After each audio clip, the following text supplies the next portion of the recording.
स्वागत है आपका। ये हमारा क्या है, तो ये आइडोफॉर्म टेस्ट है। ये बनता क्या है, इससे पहले हम एक देख लेते हैं कि एक जनरल रिएक्शन RCOOCH3 जब ये I2NaOH से रिएक्शन करेगा तो ये बनाएगा RCONa प्लस CHI3। ये यहाँ पर एक E और एक B, ए का मान 6 होता है, बी का मान 4 होता है, ये आप याद रखेंगे। अच्छा, ये प्राइमरी अल्कोहल है, तो प्राइमरी अल्कोहल ऑक्सीडाइज हो जाएगा तो ये बनाता है एल्डिहाइड, और जब एल्डिहाइड ऑक्सीडाइज होता है तो ये बनाता है एसिड, ये आप याद रखेंगे। उसी प्रकार से सेकेंडरी अल्कोहल ऑक्सीडाइज होगा तो ये बनाता है कीटोन, और ये फर्दर ऑक्सीडाइज नहीं होता है, लेकिन किसी ड्रास्टिक कंडीशन में ऑक्सीडाइज हो जाते हैं। उसी प्रकार टर्शरी अल्कोहल ये ऑक्सीडाइज ही नहीं होता है, ठीक है।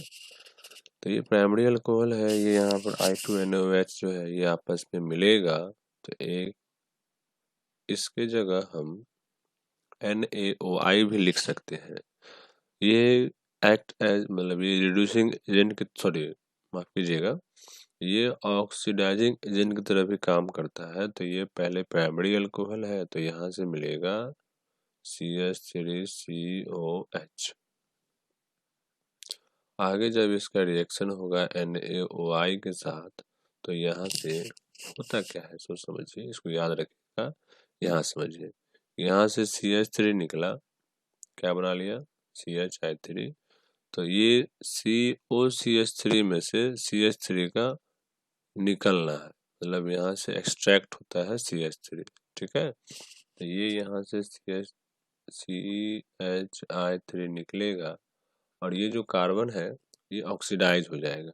आप यहाँ देखो, ये CO ऑक्सीडाइज हो रहा है तो ये यहाँ से ऑक्सीडाइज होगा कार्बन, तो इससे H लगा हुआ है, डबल बॉन्ड O, और यहाँ लग जाएगा ONA। ये है हमारा फॉर्मिक एसिड का साल्ट। तो इसका जवाब हुआ कि जब भी आपस में अभिक्रिया करेगा तो इससे क्या प्राप्त होगा, तो इससे प्राप्त होगा सोडियम, ये मेथनोइक एसिड है, एक कार्बन है तो सोडियम मेथनोएट हो जाएगा प्लस आइडोफॉर्म, ठीक है। याद रखोगे, इसमें मैंने बताया है 3 चीज, मेजर रिएक्शन, ये अल्कोहल का ऑक्सीडेशन, और ये यहाँ पर क्या था हमारा, ये इथाइल अल्कोहल। एक चीज और देखेंगे, एक इम्पोर्टेंट और है कि हमारे पास यदि ऐसा होता CH3OH तो क्या पूछेगा, क्या ये आइडोफॉर्म टेस्ट देगा, तो हम कहेंगे सर ये देगा। ध्यान रहे, आइडोफॉर्म टेस्ट जो होता है, आइडोफॉर्म टेस्ट ओनली फॉर वैसे ग्रुप जिसमें CH3CO समूह मौजूद होते हैं, या इसको ऐसे लिखते हैं, टेस्ट फॉर मिथाइल कीटोन, ठीक है। मिथाइल कीटोन मतलब क्या हो गया, CH3CO। आई होप आपको समझ में आ रहा होगा, आप इसको याद रखेंगे। अगला है हमारा, अब देखो, यह है कार्बोलेमिन रिएक्शन, ठीक है। CHCl3 अल्कोहलिक OH, और ये हमारा एनिलीन है, तो ये आपस में करेगा रिएक्शन, यहाँ से बनाएगा C6H5NC, ठीक है। इसको याद रखेंगे, इसका नाम है कार्बल अमीन रिएक्शन, इसी का नाम है isocyanide test. It is used for test for primary amine, ठीक है। इसके पहले वाले वीडियो में इसे बताया गया था। अगला है हमारा कि टेस्ट, कि हम मेथनोइक एसिड और एसिटिक एसिड में टेस्ट कैसे करेंगे। देखो, तो एसिड है तो हमारा बताओ, एसिड CH, ये होगा HCOOH, और ये CH3COOH, अब याद रखो कि जनरली जो एसिड जो होते हैं वो लास्ट ऑक्सीडेशन प्रोडक्ट होते हैं। मतलब पहले होगा अल्कोहल, अल्कोहल से मिलेगा एल्डिहाइड और एल्डिहाइड से मिलेगा एसिड, और एसिड जो फर्दर ऑक्सीडाइज नहीं होते हैं। लेकिन एक एसिड जो हमारा मेथनोइक एसिड है ये ऑक्सीडाइज होता है, क्योंकि इसके बगल में कार्बन से H लगा होता है। तो ये जब ऑक्सीडाइज होगा तो यहाँ से देखो ये बन जाएगा HOC डबल बॉन्ड OH, और एक कार्बन पर 2 OH नहीं रहते हैं, अनस्टेबल होता है। तो यहाँ से ये CO2 बाहर निकल जाएगा और प्लस बनाएगा H2O, और जबकि ये ऑक्सीडाइज होगा ही नहीं।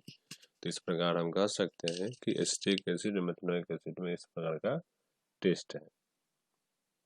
और भी कई तरह के टेस्ट हो सकते हैं। अच्छा, कहीं हाइड्रोफॉर्म देगा तो नहीं, एसिड हाइड्रोफॉर्म नहीं देते हैं, ठीक है। ये H है तो इसके लिए टॉलरेंस टेस्ट हो सकता है ना, यहाँ पर टॉलरेंस कर लेगा। तो ऐसे भी आप बता सकते हैं इनके बीच में डिफरेंस, मेथनोइक और एसिडिक के बीच में डिफरेंस। ये मेजर हो गया एक इम्पोर्टेंट नया चीज। अगला है हमारा ये कि आपको बनाना है कि ये एनिलीन से हम 2,4,6 ट्राइब्रोमाइल कैसे बनाएंगे। तो एक्चुअली क्या है कि एनिलीन पर N के पास लोन पेयर होता है, और ये जो होता है रिंग में इलेक्ट्रॉन डेंसिटी को अपने ऑर्थो पारा पर बढ़ा देता है। ये हमारा एक्चुअली में एक्टिवेटर है, बट ज़्यादा कुछ ज़्यादा ही रिंग को एक्टिवेट कर देता है।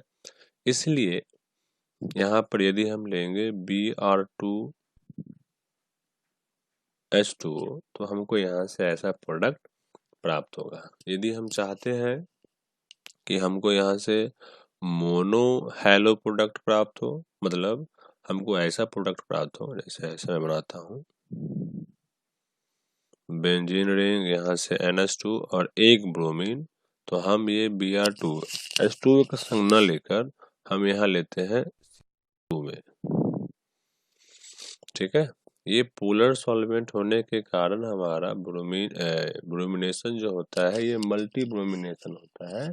तो जब हम लेते हैं CH2 तो CH2 एक नॉन पोलर सॉल्वेंट है, तो यहाँ से ये कम होता है। अब यहाँ देखिए CH3CO CH2 NH2, हमको यहाँ से यहाँ जाना है तो ये रिडक्शन होगा। सॉरी, वेट वेट वेट, ठीक है। तो ये यहाँ पर से क्या होगा, रिडक्शन होगा। आप रिड्यूस करेंगे तो रिडक्शन करने के लिए आप देखो RCONH2, और यहाँ से बनाना है आपको CH2, तो आप लीजिए LiAlH4 LiAlH4 जो होगा ये रिड्यूस कर देगा, लगभग रिड्यूसिबल ग्रुप को LiAlH4 रिड्यूस कर देता है। तो ये अमाइड है और ये हमारा अमाइड, तो अमाइड से अमाइड ऐसे प्राप्त हो जाएगा। अगला है हमारा इनर्ट पेयर इफेक्ट। तो अब देखिए इसको थोड़ा सा, इनर्ट पेयर इफेक्ट क्या है। इनर्ट पेयर इफेक्ट की वजह से इस PT के जो 3 एलिमेंट है, ग्रुप 13, ग्रुप 14 और ग्रुप 15, एक है लेड, एक है बिस्मिथ और एक है टेलुरियम, ठीक है। लगता है मैंने ऑर्डर गलत लिख दिया है, तो आप इसको छोड़ के यहाँ ध्यान देंगे। इनर्ट पेयर इफेक्ट क्या है, इस प्रभाव की वजह से जो ग्रुप 13, 14, 15 के एलिमेंट है उनका लोअर ऑक्सीडेशन स्टेट उनके हायर ऑक्सीडेशन स्टेट से ज़्यादा अस्थायी होते हैं। एज एग्जाम्पल, यहाँ तक मुझे याद है कि Pb का +2 होता है और Pb का +4 होता है। जनरली जो हायर ऑक्सीडेशन स्टेट होते हैं ये ज़्यादा स्टेबल होता है लोअर से, लेकिन इनर्ट पेयर प्रभाव की वजह से जो लोअर होता है वही ज़्यादा हो जाता है इसके हायर ऑक्सीडेशन प्रभाव। ये एक बहुत बड़ा, समझिए कि 1 घंटे का टॉपिक है जिसको अच्छे से डील किया जा सकता है। इनर्ट पेयर इफेक्ट में एक चीज़ और पढ़ना होता है, स्क्रीनिंग इफेक्ट। ठीक है, तो आप बस याद रखेंगे कि इनॉर्ड पेड़ प्रभाव की वजह से किसी जो जिस एटम में ये ऑब्जर्व किया जाता है, जिस एलिमेंट में, उसका लोअर ऑक्सीडेशन स्टेट अपने हायर से ज्यादा स्टेबल होता है। ठीक है, और ये लेड वाले का तो पूछा भी गया है एग्जाम में। हमारा है BCl3 लुईस एसिड क्यों है? तो as a Lewis acid, Lewis का कॉन्सेप्ट क्या है? जो लोन पेयर डोनर है वह है हमारा लुईस बेस, और जो लोन पेयर एक्सेप्टर है वो हमारा है एसिड। तो आप देखिए कि एक्सेप्टर कौन होगा? जिसके पास डिफिशियंसी होगा, या कहें कि हम कमी होगा, इलेक्ट्रॉन की कमी होगा, वो एक्सेप्ट करेगा, और जिसके पास लोन पेयर होगा वो डोनेट। एज एग्जाम्पल हमारे पास NH3, तो N के पास लोन पेयर है, तो ये हमारा जो है बेस है।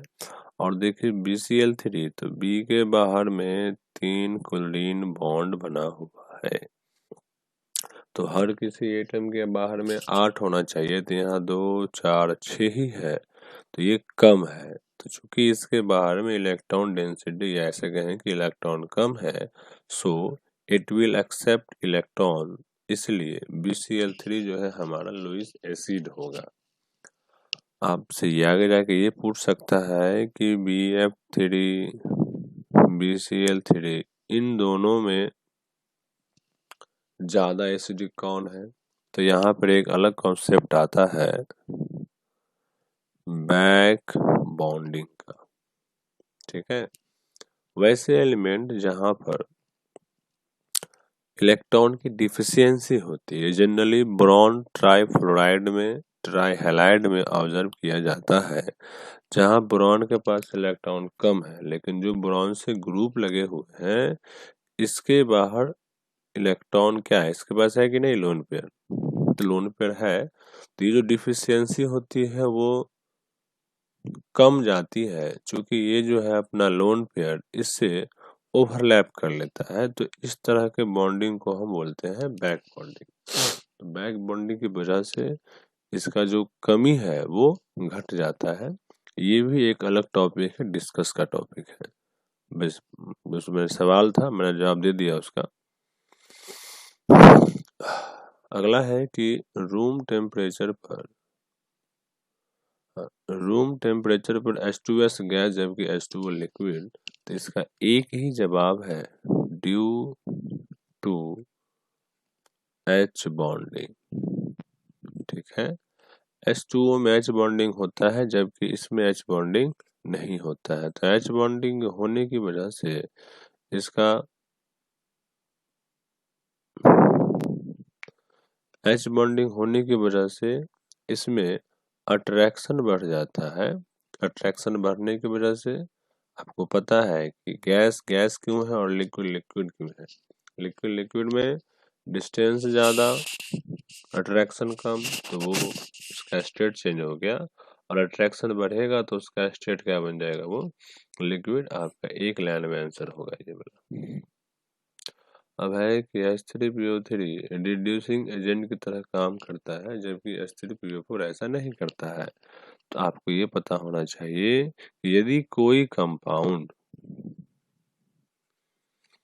का एटम, यदि कोई एटम अपने हायर ऑक्सीडेशन स्टेट में है, जैसे मान लें किसी का +5 जो है और एक +3 है, और एक मान लेते हैं +1 है, तो यदि वो +5 में है तो ये +5 से आगे नहीं जाएगा, तो it will act as oxidising agent. मतलब अब यहाँ से +5 से वो आगे ना जाके अब कहाँ घटेगा, वो तो हमेशा काम करेगा ऑक्सीडाइजिंग एजेंट की तरह।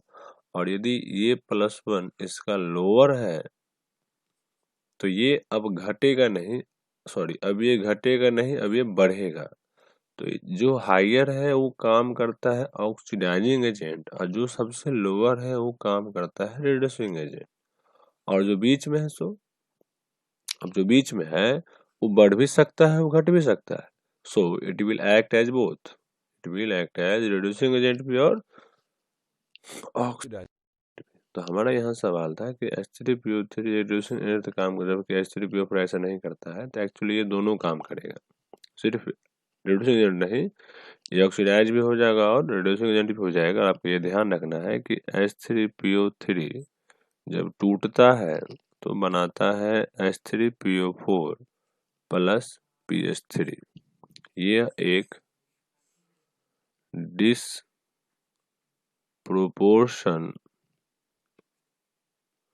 रिएक्शन है जो कि महत्वपूर्ण कहिए एग्जाम के पॉइंट ऑफ व्यू से।